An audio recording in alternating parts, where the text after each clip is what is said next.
Welcome to the story of my life. At least I think it happened this way. Or maybe it was that other thing. Honestly, if I'm going to have a past, I prefer it to be multiple choice. But I digress. Enjoy Nightwing's full walkthrough of Batman Arkham Origins. Don't forget to like, comment, and subscribe, or else. Well, enjoy the show, and remember, I'll be watching. Hey, what's happening, gamers? K-Wing here, and that means more Batman lore today on Arkham Wednesday. For this episode, we're looking at Comrade Batman, aka Red Sun, who appeared in the graphic novel Superman Red Sun, which released June 2003 as part of the DC Elseworld storyline with 3 books. This was a what-if tale of Superman crash landing in Mother Russia in the year 1938 and on Earth 30. Now, how DC explains this is Superman's ship missed Kansas by a few hours due to the Earth's rotation and the Kryptonian ship's heading, or something like that. So, instead of being brought up in the Bible Belt, Clark was raised on a farm in the Ukraine, growing up to be the champion of the common worker who fights a never-ending battle for stolen socialism and the international expansion of the Warsaw Pact, or something like that. So not for truth, justice, and the American way. During the start of the Cold War in the 1950s, the Soviet Union revealed its new weapon after World War II, Superman. This actually freaked out the Americans and most of the world. So instead of a nuke arms race, the focus then moved to superhumans, which made sense. During this time, he clashed with the US government, though peacefully, met and fell in love with Wonder Woman, plus forms a friendship with Brainiac, you know, that crazy robot from Krypton? Then he meets the Batman, though they're not really buddies. This Batman was actually created through tragedy, just like the Batman we know and love. Well, pre-52. Except instead of crime, his parents were executed by Stalin's police force for being dissidents, or whatever. He also has a personal vendetta against the man who killed his family, too. The head of the secret police for Russia. For 20 years, this Batman has become the most wanted man in the USSR. During Superman's reign, this Batman skillfully evaded capture and made the Man of Steel look like a joke. The people had a great respect for Batman and called him the ghost of 1,000 dissidents. They also saw him as a man who couldn't be killed, or so they thought. By the time 1978 rolls around, things are going out of control and Superman becomes obsessed and mad with power. The US government, along with the man who killed Batman's parents, you know, that secret police guy, hire Batman to kill Superman. After defeating Wonder Woman, Superman's main squeeze, by binding her with her own magic lasso, Batman sends an invitation to Superman to come and get her, though it's a trap! When Superman arrives to save his gal, Batman uses massive red lights to weaken and try to kill the Tsar, or ruler of Russia, or, you know, whatever they call the communist guy. He would have succeeded too if it wasn't for Wonder Woman breaking her own magic lasso and stripping her of her youth and some of her powers along with other sacrifices. So as long as she didn't break the lasso, Superman would have died. But with the red lights gone, mirroring Krypton, Superman eventually gains the upper hand, regains his strength, and defeats Russia's Dark Knight. Knowing that he's lost the fight, Batman tells Superman he won't become one of his lobotomized lackeys and curses him before blowing himself up by committing suicide. Apparently, as a backup, this Batman actually swallowed a live bomb. He actually planned on killing Superman, or, well, die trying. At least he went out with a twisted smile upon his face. This act of death shocked both Wonder Woman and Superman. Eventually, she leaves the Man of Steel to return to Themyscira as a bitter old lady. Superman then turns the other conspirator, you know, the secret police guy, there's gonna be a quiz, into a Superman robot. Though Batman's legacy inspires many to fight for a free Soviet Union, but they're less than successful than that Batman was. Most end up dying for the cause or become Superman's lobotomized butlers. True. As for the US, after hiring Batman with the technology to defeat Superman, Lex Luthor rethinks his strategy and discovers the ship of the Green Lanterns along with the Phantom Zone. which he uses to conspire against Russia since Superman can't hear because they're in the Phantom Zone. Think of it like the cone of silence from Get Smart, except it works.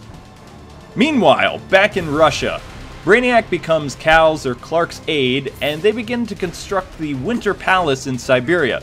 You know it as the Fortress of Solitude, you know, Superman's fort out of ice. If you're wondering about the Batman aspect of this lore, well, it's over because he's dead. Rather than have this video end very short, I thought we'd talk more about the rest of the book if you don't mind, so I'm gonna continue. As for the Superman element, he's kind of a peaceful dictator. He reigns over a country that has no crime, poverty, or unemployment, but it lacks freedom of choice. After Stalin, Cal changed Russia forever. He actually defeated the US by holding peaceful arguments with them. He never funded any wars in the name of Russia or communism, and he, was somewhat of a decent ruler, or dictator, king, whatever. Still, Brainiac kept whispering in his ear to invade the rest of the world, and Superman would just shrug it off and be like, I don't want to do that, let's play chess. And Brainiac would be like, okay. During the early 1980s, Lex Luthor then becomes the President of the United States, and Lois becomes the First Lady. So sometime during all this, he married Lois, or maybe he married Lois to begin with. Now, how this all happened is Superman actually met Lois when he was a dignitary or some type of, guy who comes and visits another country. Forget the name of it. It'll pop in my head later and I'll hate myself. But he catches a glimpse of Lois then, and it was love at first sight, but she also had this thing for Luthor, and she really didn't like Superman's policies, and it was all politics that they didn't get together, or something like that. But fast forward back to the 1980s. Luthor is president, Lois is his gal, and Jimmy Olsen, you know, Superman's wacky pal, is the vice president of the US. Also the head of the CIA, I believe, was the NSA, or the other place. Anyway, Luthor basically used his scientific expertise, mass fortune, all his companies, and dictatorial powers to give the US a lot of prosperity. But since he's Luthor, and, well, he kept provoking Superman and contacts Hal Jordan to become the first Green Lantern, based on the alien ship that they found in the 1950s in Roswell. See how they try to connect all the conspiracies? They then use Hal's ring to duplicate and create more Green Lanterns, but only under the control of the US government. So basically they give the Green Lantern rings out to all the military people, and create this massive Marine Green Lantern Corps thing. I don't know really why this happens in the book, call it madness, rivalry, or whatever, but Luthor decides to invade the Winter Palace, you know, Superman's home, and attack him while he's relaxing or sleeping, I forget. He loses, of course, and Brainiac convinces Superman, Luthor came here to tell you to kill yourself, and he could convince you in 14 seconds. So Cal's like, you know what, that's not a good idea. So he tells the android, you know what, let's turn Lex into a superbot. And the other guy's like, yeah, we could turn Lex into a robot. He'd be like the smartest robot ever. So they take the United States president hostage, and that doesn't go over well with the rest of the world. Lois meets with Wonder Woman on Themyscira to get the aid of the Amazons, and then Wonder Woman leads the charge against Superman, and they fail. Superman then invades the East Coast and is met by Hal Jordan and the Green Lantern Corps. Oh, cool. But the fight lasts no longer than probably 60 seconds, and they're all defeated. And there was thousands of Green Lanterns, and this was a massively powerful Superman with gray hair who wiped them all out. Although I don't remember if he killed them, I think he just took their rings off. But then again, if they were flying and their rings came off, then they're probably dead.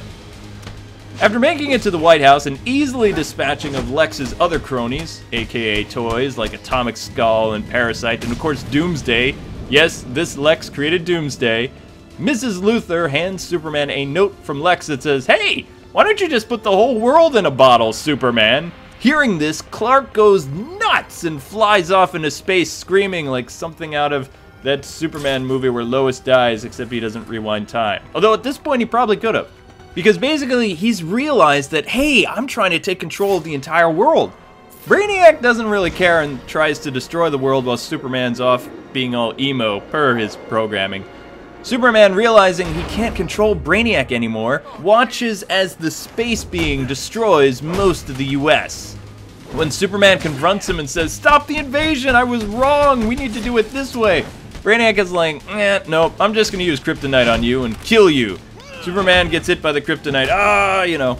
But luckily, right before Superman dies from kryptonite poisoning, Lex Luthor miraculously survived the Brainiac surgery thing and defeats Brainiac, giving Superman enough time to save the world, for real this time. He does this by throwing the ship into space where Brainiac is, and it explodes.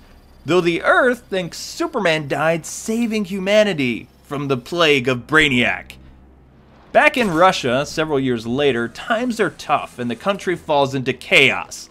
Luckily, the Butler Dark Knight Batmen become heads of state and run the country back into an age of peace. Because Batman makes such a great politician running around in vigilante costumes. I'm guessing the Dick Grayson of this world had something to do with leading this world to prosperity. Because actually, if you think about it, in one of the DC comics, I think it was the Silver Age, he became like a senator. So, I mean, Dick was pretty smart. Though he's never mentioned in this book, and the only Batman character we know of is the one that blew himself up. There are many Batmen in this world, and eventually they all become butlers and politicians. Yeah. Meanwhile, Lex, back in the US, incorporates many of Brainiac's and Superman ideals into a philosophy of Luthorism, and forms the United Global World sometime in the 90s or the 2000s, I don't really remember. Under Lex, they end most diseases and colonize a lot of the solar system. That's how they met the Saiyans and Vegeta. Somehow Lex manages to live over 1,000 years, as does Lois and a bunch of other people. At the funeral for the former leader of the world, Lex Luthor, Superman returns, though disguised as Clark Kent, which is actually an identity he technically never had. So maybe the writers were just like, you know what, we don't know how to end this, so let's bring in regular Superman. So people are like, hey, Superman survived and he's nice now, or nicer. Basically, this Superman plans to work alongside and protect humanity, rather than rule them, much like his pre-52 counterpart. You know, a hero, not a king. Billions of years go by, and it's revealed that basically the Earth is being torn apart much like Krypton was all those whatever zillion years ago. Luthor's descendant, known as Jor-El, sends his infant son in a rocket, and you've heard all this, but there's a twist! Basically what they do is they send the rocket back into the past where our story began on Earth 30. And that's it! They've created this kind of time paradox, an endless loop that's going to go on forever. All because this universe's Superman is stupid, or his father was, or I don't know. So basically, Superman has cursed the Batman of this world and all its inhabitants to relive everything all over again for eternity. So basically, Batman's doomed to have his parents killed by Stalin for political differences, and then blow himself up again and again and again. For the most part, I kind of liked this book. I thought it was unique. I didn't like what happened with Batman and some of the other characters, but Hal Jordan was pretty cool. And actually, Lex really stepped up, you know? He became like this ultimate smart being person, you know? Like a human Brainiac, but a nice one. So it was kind of a treat a little bit. I really liked how Lex was portrayed. Though, that's enough of my rambling. I'm done. Thanks for watching another Batman lore video. Join me next time as we look at the goofy 1939 Batman debut costume and talk a little bit about Bob Kane's Batman and a little bit about the Golden Age World War II Bats. Thanks so much for taking the time to watch. Don't forget to comment, subscribe, you know the rest. If this video was actually helpful and you learned something about Batman, make sure you hit that like button so you let me know.